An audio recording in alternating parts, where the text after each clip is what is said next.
pinag-uusapan. Big check din talaga. And of course, the integrity of this person. Kaya alam mo na nasa maayos ka ng company. Yung talino niya, ibang level eh. Kumbaga sa dissection, alam niya yung i-dissect yung network marketing. Yes. Sabi nga nila, kumbaga si Google, pag sinerch mo, kaya niya talagang, alam niya ang pasikot-sikot ng network marketing. Ikaw ba naman ang may 15 years experience from being distributor? And 15 years being in a management, you know na he is credible na maging... Oo, saka yung mga trainings kasi nga talaga, every time people... CEO to! Yes! Ng company na! Itong utak ng lahat, isa, di ba? Kaya wag na natin patagalin, Queen Bee, our CEO, Mr. Jeje Gonzalez!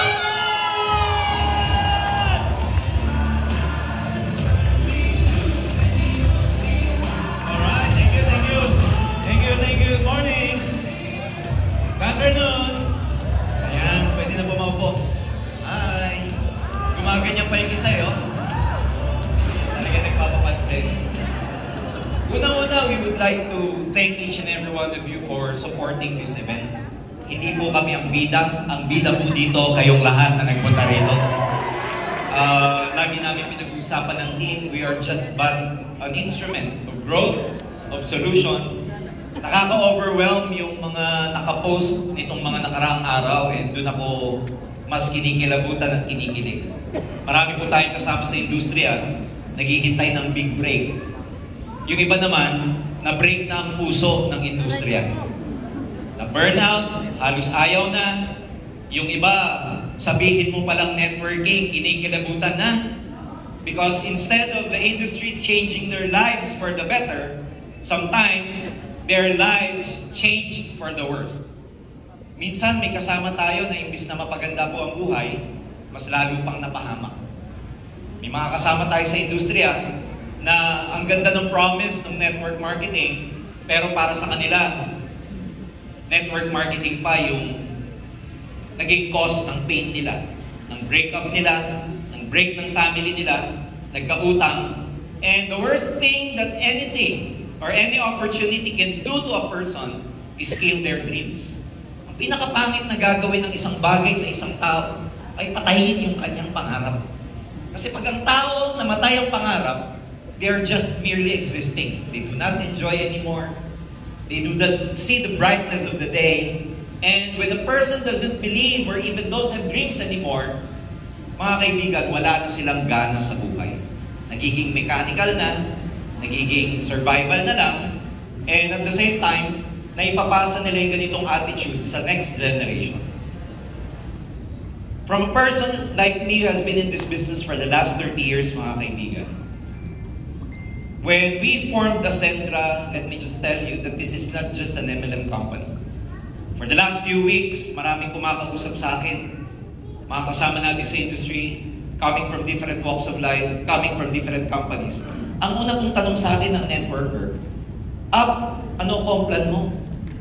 Ano product niya? And let me just tell you, hindi po namin ginawa ang Ascendra for the complan or the marketing plan. Ginawa namin of course, but it is just secondary. Ang lagi kong sinasabi sa mga kausap ko, bro, sis, kung nagpunta ka dito para ilatag ko sa yung marketing plan, ang product, sorry huwag na lang tayo mag-usap. Kasi kung complan at marketing plan or products ang goal mo sa akin, hindi namin tinayo ang Ascendra for that. Pero kung gusto mong malaman ano vision ng kumpanya, anong kaluluwa ng negosyo nito ng kumpanya nito, anong soul ng mission namin, what is our mission and what we will do, saka tayo mag-usap. Friends in the industry, kasama ko sa previous company ko, hindi, galing ko sa iba, it doesn't matter to us. Ladies and gentlemen, this is not just an M&M company. This is not just a pioneering company. This is a movement. This is a mission. This is a solution company para sa maraming tao, lalo na sa mga kasama natin. Hindi nila alam, walang clarity kung anong gagawin para magtagumpay.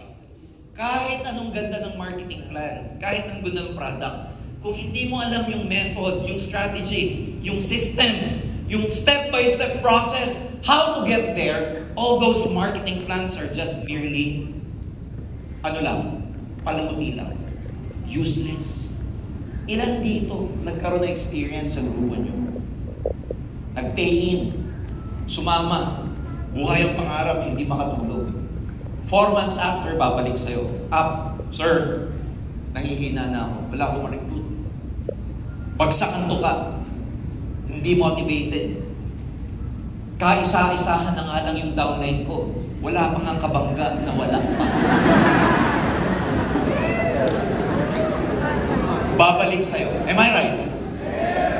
May OFW na nag-ipon 210,000, 250,000 to buy a VIP package or whatever package you call it. After 3-4 months, they will tell you, di naman nangyari sa akin yung pangako ng company. Ilan ang bumabalik sa atin ganyan? Most of the time, we as uplines, what do we tell them? What do we tell them? Tuloy-tuloy lang.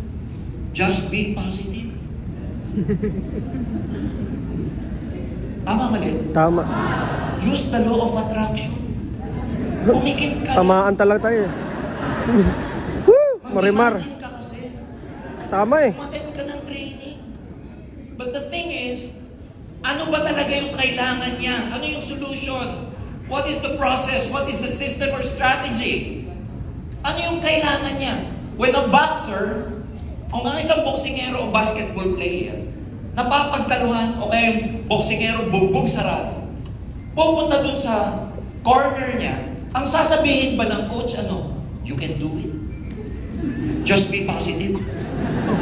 Close your eyes that you will beat your opponent. Ano sinasabi ng coach? No. You try to get the right jump and everything. The coach teaches the boxer the right strategy. It doesn't just motivate. Importante yun.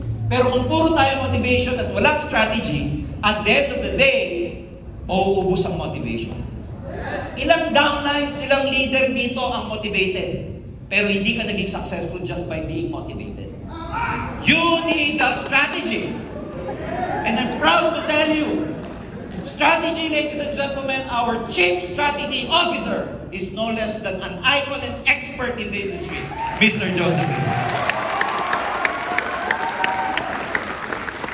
Bobola ba kami? Hindi. Itong taong to, paulit-ulit na paputok ang grupo sa kung saan-saan. Nag-uusap kami kanina. Kung paulit-ulit niyang napaputok ang grupo niya na hindi siya may-ari, ngayon palalo na may-ari siya na sarili. Kumpanya niya. So it's very overwhelming. Nakikita ko sa Facebook ang sinasabi ng maraming tao, grabe ka, Sandra, binuhay mo pangarap ko. Ang sarap. Grabe ka, Sandra, reunion ng mga networker sa Tama. Pilipinas. Binuo mo. Grabe ka, Sandra. Unlimited spillover, hindi ako makatulog. Wag, matulog po kayo. Babaguhin natin yung kultura ng networking na walang tulugan. Gusto namin makatulog kayo, may peace of mind kayo kasi mayaman, mapera, at healthy ka. Hindi ka makatulog, bakit? Yung downline mo 5 months na, naglabas ng 200,000, OFW, hindi pa nakakabawi. Ikaw kumikita, pero yung downline mo, gutom. Kunwari, masaya ka pag sa harap nila, pag tulog mo, nakatingin ka sa kisame. Paano kaya babawi? Ilang networker, ang ganda ng kotse mo, ganda ng damit mo, ganda ng sapatos, relo. Pag uwi sa bahay, ang hapunan mo, cup noodles. Binabanatan natin yung mga empleyado. Puro ka forma, walang pera. Si networker, mas malalang umorma eh.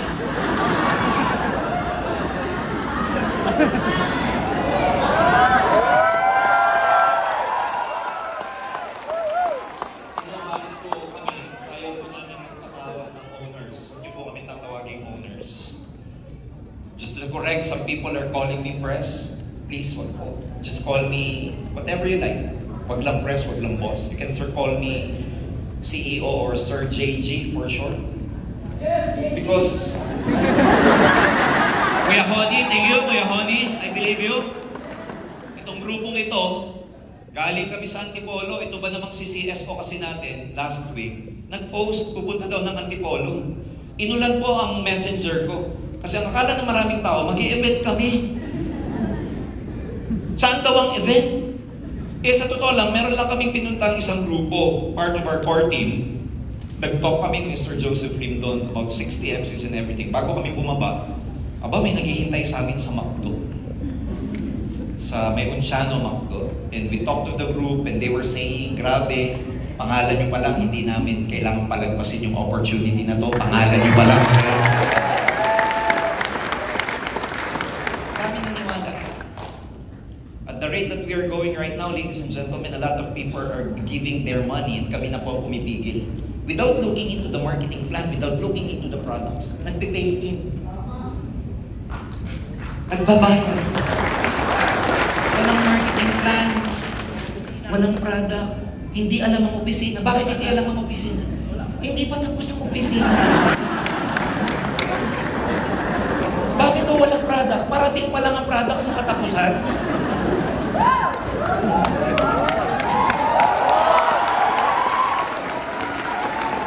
Humihingi sa amin ng PowerPoint.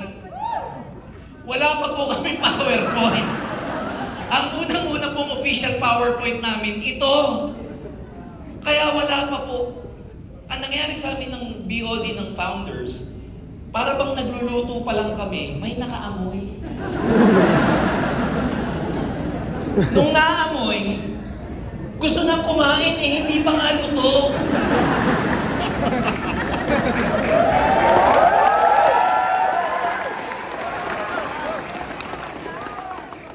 We are not yet in the pre-launch stage. We are not yet in the pre-launch. Kung may tawag bago mag-pre-launch, pre-pre-launch. That's why we are much overwhelmed sa support, sa vision ng mga tao na buhay. May mga classmates ako na hindi nag-networking nung nag-post ako, gusto na mag-networking ngayon. May mga kasama ako na baduy nung araw sa networking. Yun pala, in our study, marami dyan mga tao, gusto nilang mag-networking pero tinatago lang nila sa puso nila. Kasi they do not know the right company, they do not know how to do it, they don't have the right self-image that they can actually do it. The solution is simple. If we provide you the strategy, the system, the process, na magbabago yung self-image mo, na kaya ko to, magaling ako, yayaman ako, may strategy dito, then we were able to get their goals. Ilan dyan yung nag-aasam na sana nag-join ako sa isang networking nung sisimula pa. Kaya lang wala akong makitang matinong kumpanya ngayon. Welcome to Ascendra. Ito na yung bakit siya tinawag na Ascendra? Because we try to ascend to a new era. Nagle-level up tayo sa new era. That's why ascending to a new era is called Ascendra. When people ask you, bakit Ascendra? Kasi nag-a-ascend kami sa new era. Pag sinabi, ano yung ascend? Bahala ka. At iba naman yun, i-explain ko sa'yo. Yun lang. And that's why we honor you for catching the vision with us. Maraming sumama sa amin, tiwala lang ang ibinigay. Maraming sumama sa amin, salita lang ang pupunan namin. Wala po kami may pagmamalaki sa industriya. Higante na po yung mga pinanggalingan namin. Yung mga kasamahan natin sa industriya, malayo na po sila. Sila ang inspirasyon natin. Pero isa lang ang masasabi ko, kahit na sila, kalita lang ang puhunan namin. We will be in this ride together and we will make sure that this journey will be the best journey. One of the best journeys. Nakasama ako nung iba dito, kasama si Jaylin nung iba dito. But one thing is for sure, ladies and gentlemen, 30 years of experience plus 20 years of experience. Yung iba nating mga kasama, total combined experience of 80 years. Hindi namin sasayangin yan. We will make sure na pagdating ng panahon, lahat kayo masaya kasi nakuha nyo mga Our vision is very simple. Just give you the timeline. June 16 will be the start of the encoding. Again. Wala pa po tayo sa process talaga na, may operations, may back-end tayo to process that. 3rd week, 4th week of June, may soft opening tayo sa office. Somewhere along Shaw Boulevard near Crossing. Last week of June, darating po ang mga produkto. first week of July, first Friday of July will be Freedom Friday kasi first payout natin yan dito sa Ascendra.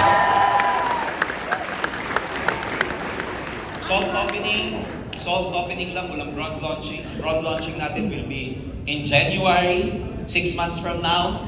We hope and we know that come January, marami na tayong a-awardan ng Millionaire Circle, marami na tayong a-awardan ng Car Achievers, and Travel Incentive Qualifiers. Sino yung taas ang kamay? We will navigate this together. We will set the course for you, ladies and gentlemen. Hindi namin kaya mag-isa to. And we need you. And give us the chance to earn the trust and respect. Marami dito, alam ko na buhay na uli ang pangarap nyo. Kanina, si Jaylin, nag-post pa bago umuwi. 3:30 in the morning, naglalakad pa po sa Ortigas. Si classmate, may knapsack. Talagang classmate na classmate ang dating. When a lot of people out there are already sleeping, this guy is still starting his day. Paano ka magkakamali kung ang kasama mo kasing sipag ni Josie Ryan?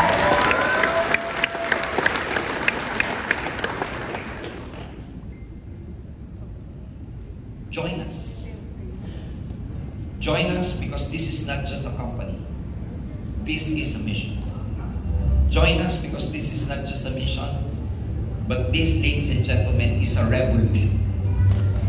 Be part of Ascendra because we will be making history in the MLM industry. And at this point in time, ladies and gentlemen, of course, gusto namin maging kapartner kayo. Ayaw namin magpatawag ng owner, but founders and partners. We will never be able to do it alone. And I'd like to honor all my colleagues in putting up this business.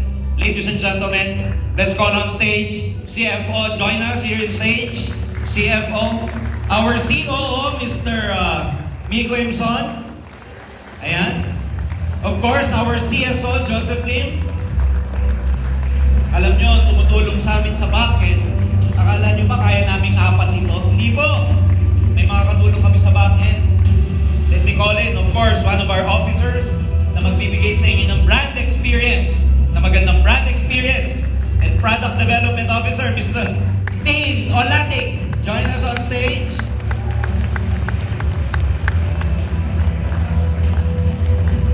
I've been working with this guy for the last few months. Back-end natin.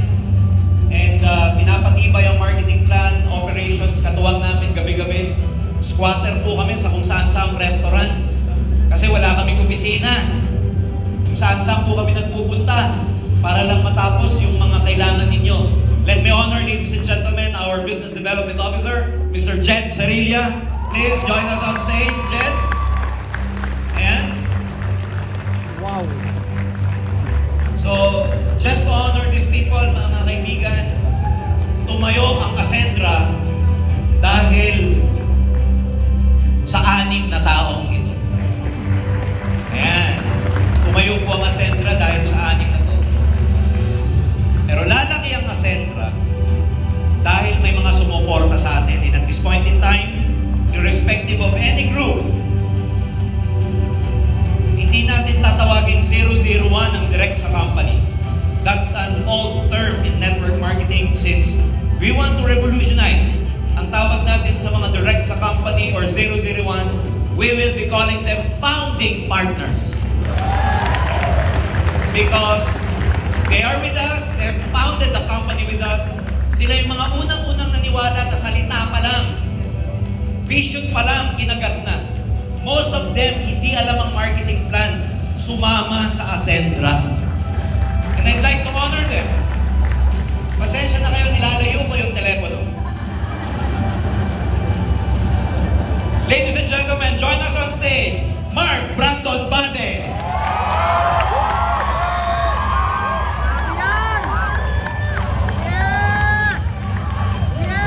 Kinikilabutan ako. Tanya Morales.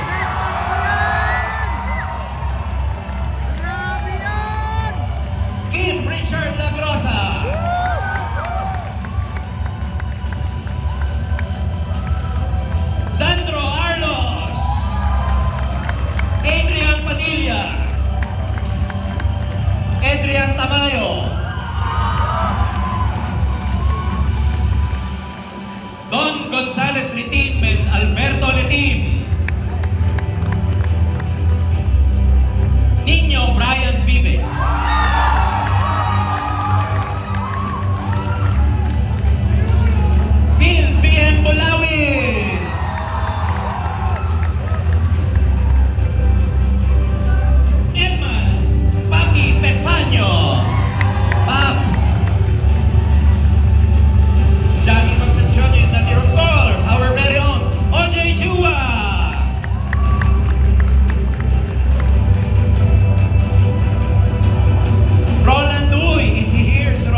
dito pala. Ayan.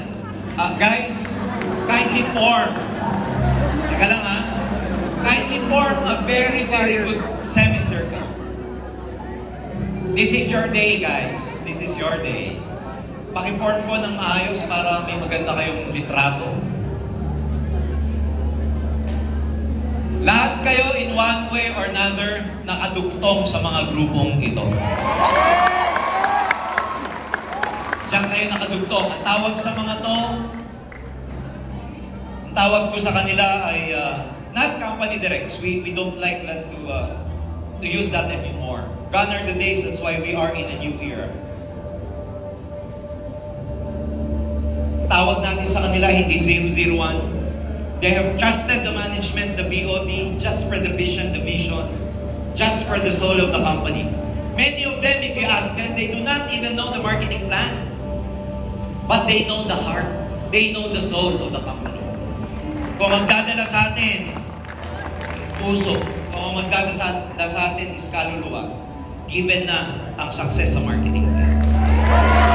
Kaya mga kaibigan, fellow networkers, professional, non-networkers or whatever, please huwag niyong tignan ito sa marketing plan lang.